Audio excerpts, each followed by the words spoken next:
So here in New England, it is officially springtime, but those temperatures are not in a consistent range for you to start using chemicals and fertilizers just yet.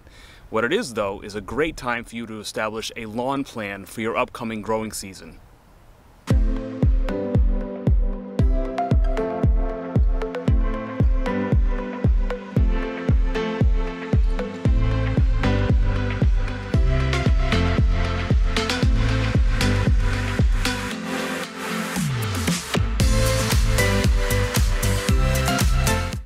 So here in the Northeast, the super cold winter temperatures have pretty much faded away, but this is what I like to refer to as fool spring. There is still plenty of opportunity for those cold temperatures to come back and for frost to happen at the nighttime hours. So don't be in such a rush to get going on your lawn just yet. Take advantage of this time and map out what your goals are for the upcoming season. A lawn plan is a good tool that you can use to map out the things you want to do to your lawn, like overseeding some areas or leveling off some low areas, combined with some of the things you have to do, like disease control and preventing weeds. So everybody's lawn plan is going to be a little bit different. I live in New England. I have a 100% Kentucky bluegrass lawn, and it's only a few years old. So hopefully that will help explain why I'm doing what I'm doing in my lawn season.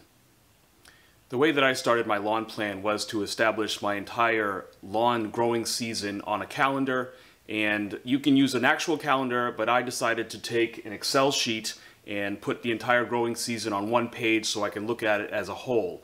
I will find a way to make this shareable in my description, and I will be zooming in on this calendar as we talk about the different steps. Something I plan on doing right away is performing a soil test so I can determine where my soil or lawn is deficient in certain nutrients and take care of those issues right away. The first step is to map out all the things that are dependent on certain months or seasonal temperatures like pre-emergence and put those down first. Then I started working on the things that I was more flexible on, like lawn leveling or overseeding, and work those in around other things. It is important to understand that certain procedures will have effect on other procedures. For example, if you want to do any overseeding, you may want to hold off on your pre-emergence or consider using one that works with seeding. I typically use prodiamine as my pre-emergent in the spring and even sometimes in the fall.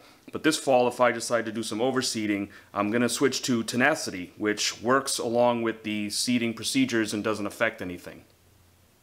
You'll also want to pay attention to your specific growing season to get products like grub control and disease control down in the right time beforehand so that you're not fighting an issue, you're preventing an issue. Some products actually require watering in, like your pre-emergence, for example, in the early spring. So you might want to pay attention to the weather if you don't already have your irrigation system going.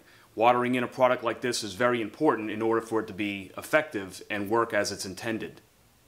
I'm really big on applying liquid products to my lawn from Next with my backpack sprayer. So every few weeks I'll be using that product line to help push growth and thicken my lawn and make it nice, deep, dark green. During the hot, humid months of my growing season, I will cut back on some of the percentages of product I put down on my lawn because I don't want to overstress my grass because that will cause other issues. Another good reason for developing a lawn plan like this is so that you can make sure you have the products that you need to apply on hand when it's time to apply them. Let's face it, fertilizers are very expensive nowadays, so if you're on a limited budget, you won't have to buy everything all at once. You just pay attention to when that product needs to be applied and make sure you have it at that time. Like right now, it's April. There's no need to buy GrubX products right now because I'm not probably going to be putting them down until late May or early June. So save your money, spread out your expenses if you are on a budget. For the most part, the timing of putting down certain products is pretty consistent from year to year, but there are certain products that are very dependent on temperatures, soil temperatures, and you'll want to be flexible with those products so that you get full advantage of them. So take advantage of this time in the early spring months to develop a really good lawn plan.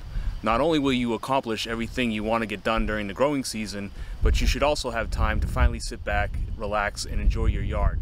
As always, thanks for watching, guys. Don't forget to like and subscribe.